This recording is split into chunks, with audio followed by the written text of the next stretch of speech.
good afternoon. Just finishing up my lawn route, heading home. I just got done with another customer that was asking for the quote low cut, and it happened to be because of one of the common reasons for me. They want the small dog to be able to use the yard. Well, they've got a fenced yard area for the dog, but apparently it likes to go out under the shade tree and stuff.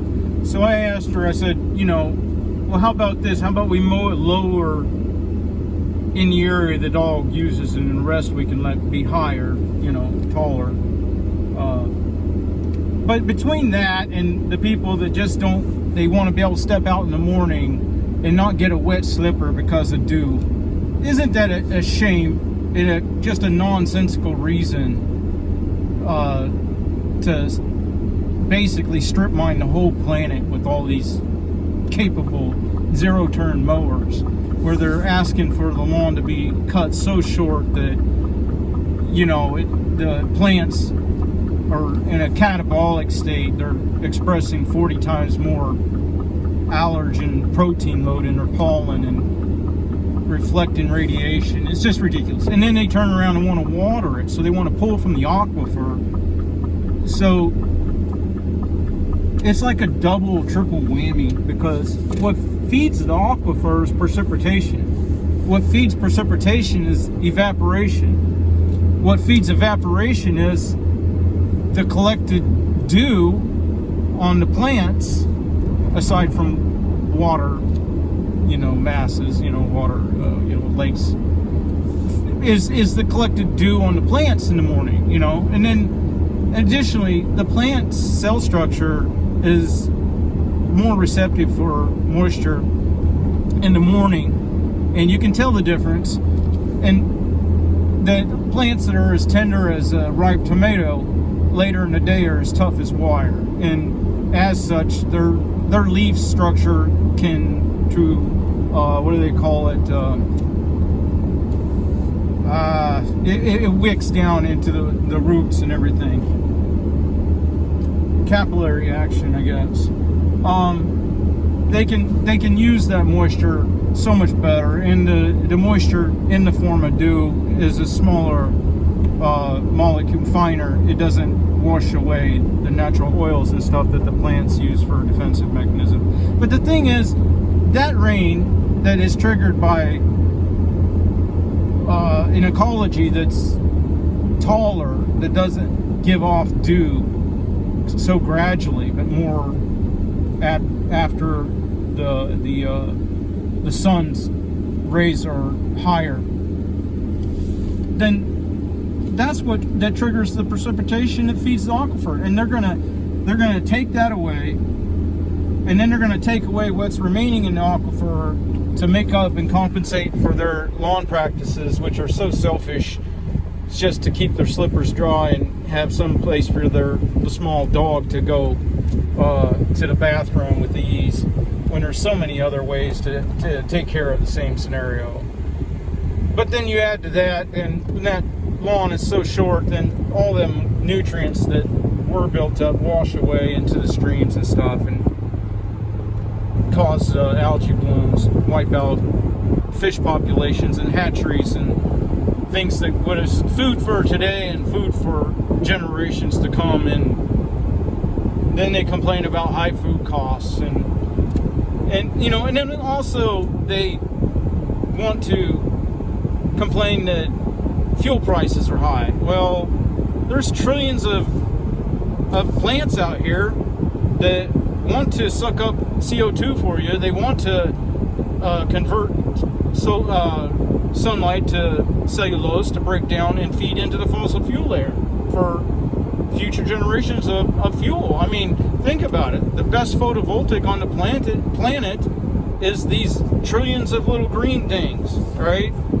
If you leave them in a good anabolic state of growth, and that doesn't mean they're going to grow and you got to cut every day. I can go into all that, but I don't want to make it so long. You get a homogeneous species when you allow the moisture retentive plants to grow. But it just seems that then they want to do stupid stuff with the advocacy of the electric power.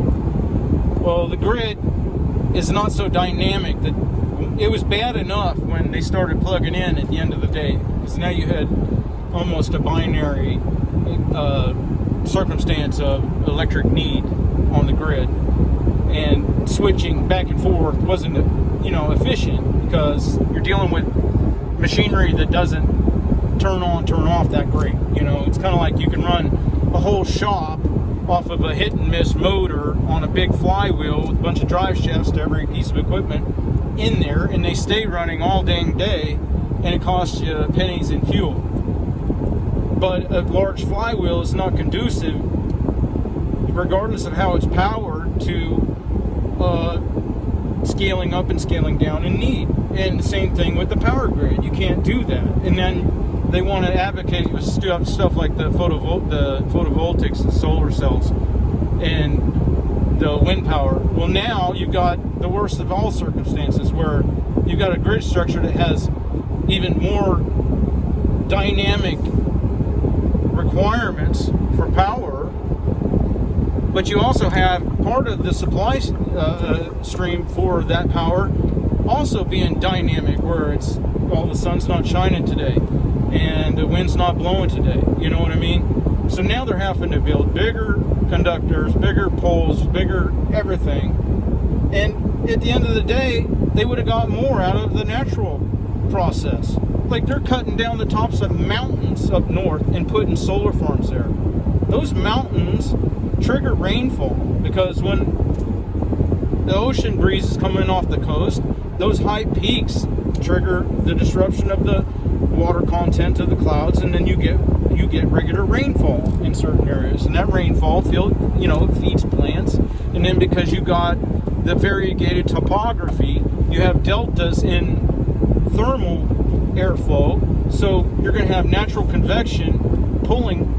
As the side of the mountain heats, it's going to pull cooler air from the valleys, and that oxygen feeds the plant life. The plant life feeds and back into the fossil fuel layer. See, the thing about fossil fuels is not that they're not renewable, it's that there's a barrier to entry. There's a learning curve. We got over that learning curve. We got past that barrier to entry when we figured out how to mine it and then refine it.